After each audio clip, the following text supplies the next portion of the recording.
राज्यात जनसंवाद आणि शुभस्वराज्य यात्रा सुरू आहेत। या यात्रेतून दोन्ही बाजूंना चांगला प्रतिसाद मिळत असल्याचा दावा केला जातोय। यावेळी आरोप प्रत्यारोपाच्या फेरीत रंगत असून लाडकी बहीण योजनेच्या शुभारंभावर सुप्रिया सुळेंची ट्विट करत लाडक्या बहिणींना धमकी दिली जात असल्याचा गंभीर आरोप केलाय। यावरून सुनील तटकरे यांनी शेलक्या शब्दात सुप्रिया सुळेंना सुनावलंय। अमोल कोल्हे आणि सुप्रिया सुळे आम्हाला असलेल्या वाढत्या प्रतिसादामुळे नैराश्यातून बोलत आहे, असं विधान तटकरे यांनी केलंय। राष्ट्रवादी काँग्रेस जनसंवाद यात्रा आज पुणे जिल्ह्यातील खेड तालुक्यात आहे। यावेळी तटकरे पत्रकारांशी बोलत होते। पुणे नाशिक सगळे हायवेला वाहतूक बंद केली आहे। कधी? आज 12 ते 12 पर्यंत। कुठल्या कार्यक्रमासाठी? बालेवाडीच्या कार्यक्रमामुळे आज संपूर्ण ठिकाणी वाहतूक प्रश्न निर्माण होऊ नये यासाठी पुणे सोलापूर असेल, पुणे नाशिक असेल, पुणे नगर असेल, पुणे बेंगलोर असेल, या संपूर्ण रस्त्यांवरती आज अवजड वाहतुकांना बंदी घालण्यात आली।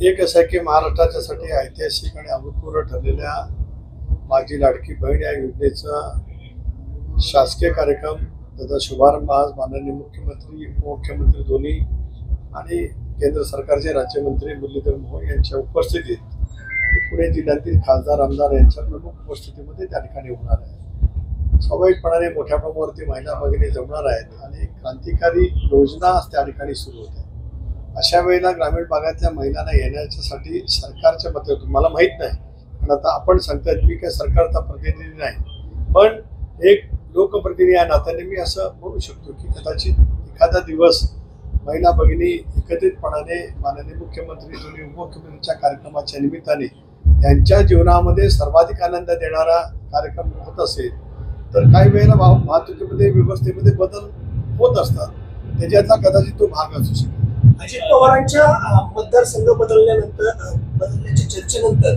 आता छगन भुजबळ ही येवला मतदारसंघ सोडणार आहेत, तर दुसरी कोण लढणार आहे अशी आता चर्चा सुरू झालेली आहे। हे सगळे अफवा आहेत।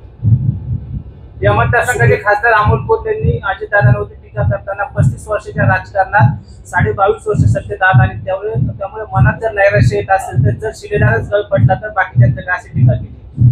दादांच्या मनात नैराश्य आला असं कुठला जावई शोध अमोल कोल्हेने लावला मला माहित नाही। हे कलावंत असल्यामुळे काही वेळेला कल्पोकल्पित गोष्टी करण्याची त्यांना सवय लागली असेल, पण ऐतिहासिक मालिका त्यांनी घेतल्या त्याच्याबद्दल मी म्हणत नाही। त्या मालिकेतलं त्यांची भूमिका ही महाराष्ट्रासाठी प्रेरणादायी ठरलेली आहे।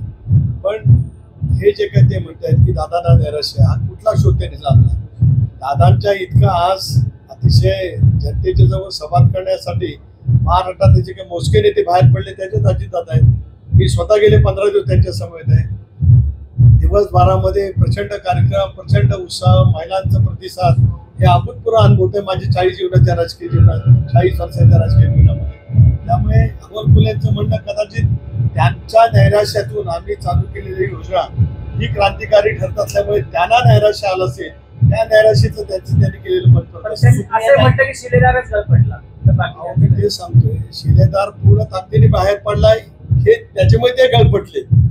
सुप्रियाताईंनी अमोल कोल्हे आमचा शिलेदार पूर्ण ताकदीने बाहेर पडून त्यांना जो अभूतपूर्व प्रतिसाद मिळतोय आणि शिवस्वराज्य यात्रेच्या तुलनेत जनस्वराज्य यात्रा समग्र महाराष्ट्रामध्ये ज्या पद्धतीने आज दिमाखात फिरते उत्स्फूर्त प्रतिसाद मिळतोय, त्या आलेल्या नैराश्यापोटी अमोल कोल्हेंचं वक्तव्य आहे। सुप्रियाताईंनी ट्विट केलंय, लाडकी बहीण योजनेच्या कार्यक्रमाला महिलांना धमकी दिली जाते, कार्यक्रमाला आले नाही तर तुमचे फॉर्म रद्द केले जाते, असे का करतात? संसद सुद्धा अलीकडे असं का म्हणतात मला काय कळू शकत नाही।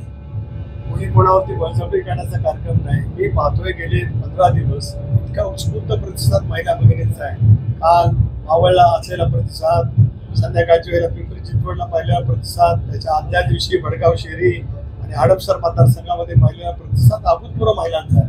त्यामुळे कोणाला कोण धमकवतं हा याची पण कल्पोकल्पित कथित कहाणी आहे। काही वेळेला एखादा नॅरेटिव्ह सेट करण्यासाठी काहीतरी तयार करायला लागत असतं आणि पैसे काढणार वगैरे वगैरे। ज्या योजनेला ज्यांनी मूलतः विरोध केला त्यांना या योजनेवरती बोलण्याचा नैतिक अधिकार नाही असं मला स्वतःला वाटतं। धमकी देणारे भाऊ असा गंभीर आरोप करतात। मी सांगितलं ना की त्यांच्या या आरोपाकडे काय फार लक्ष देण्याची आवश्यकता नाही। या सगळ्या जनसन्मान यात्रेला दादांना जो अभूतपूर्व प्रतिसाद मिळतोय त्याच्यामुळे नैराश्य आलेल्या सुप्रिया सुळे कदाचित हे वक्तव्य करतात. टाइम्स नावाने नवमाराचा सर्वे आला आणि त्यामध्ये मुख्यमंत्र्यांच्या कामावरती नागरिक नाराज असल्याचं दिसून येतं. नाही, आम्हाला वाटत नाही. समजा महाराष्ट्रामध्ये कोणाची काय सर्वे असतील त्याच्याबद्दल काय मला बोलायचं नाही. एक नक्की आहे की महाराष्ट्रातली जनता, मुख्यमंत्री आणि दोन्ही उपमुख्यमंत्री महायुतीच्या सरकारवरती बेहद खुश. जी मीडियाने एक सर्वे केला त्यात महायुतीला पाठिंबा दाखवत आहे. महायुतीला